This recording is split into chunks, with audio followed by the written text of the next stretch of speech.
Let me yield the remainder of my time to my colleague from Pennsylvania, Ms. Dean. I thank you, Representative Vera, and God bless Jerry Connolly. Mr. Secretary, you and I had the great privilege this past Sunday of traveling to the installation of Pope Leo, where he encouraged us to choose love and help the world's poorest. He suggests that we should get proximate to the suffering.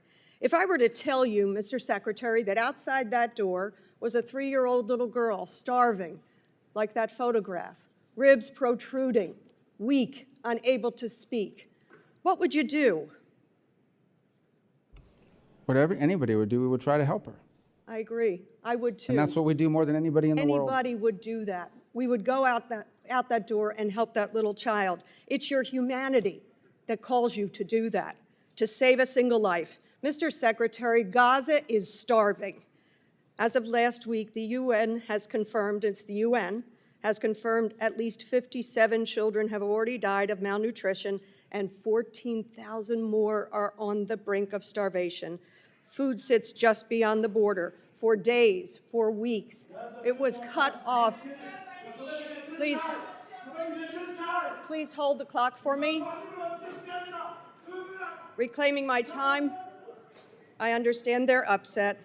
For days, for weeks, I ask that I could reclaim some of that time that was just interrupted. We'll give you 5 seconds.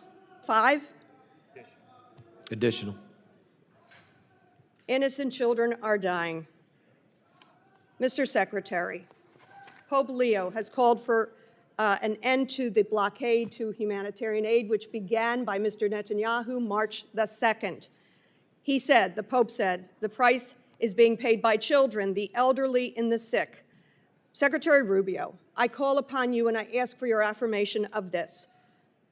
Stand by our faith, by the call of the Pope to save the children desperate for food and water, babies who have no way to feed themselves, mothers who have to watch them die. Stand by the Jewish faith. Their teaching tells us to save a single life is to save the whole universe. Will you commit to getting a surge of aid into Gaza now? Gentlelady's time has expired. Maybe the Secretary... Chair now recognizes maybe the Representative Secretary Burchett could from answer- Tennessee. Mr. Chairman, could the Secretary answer my question? I don't It's think a yes you got or no. I don't think you got a question out, and I I gave did. you additional time. Would Chair somebody- recognizes Representative Burchett from Tennessee. Thank you, Mr. Chair. Mr. Secretary, how do you plan to ensure that future foreign assistance funding decisions are aligned with the President and are not co-opted or watered down by entrenched Foreign Service bureaucrats? I'm going to get to your question, Dimitri. If I could just take 5 seconds. We have asked the Israelis, and I think they've acknowledged this publicly, to allow more aid to flow. I actually met with the World Food Program in Rome this weekend while I was there. We believe they have a system in place for distribution. We'll continue to urge them to do so, and in fact, we expect more aid will begin to flow rapidly over the next few days into Gaza. I thank you.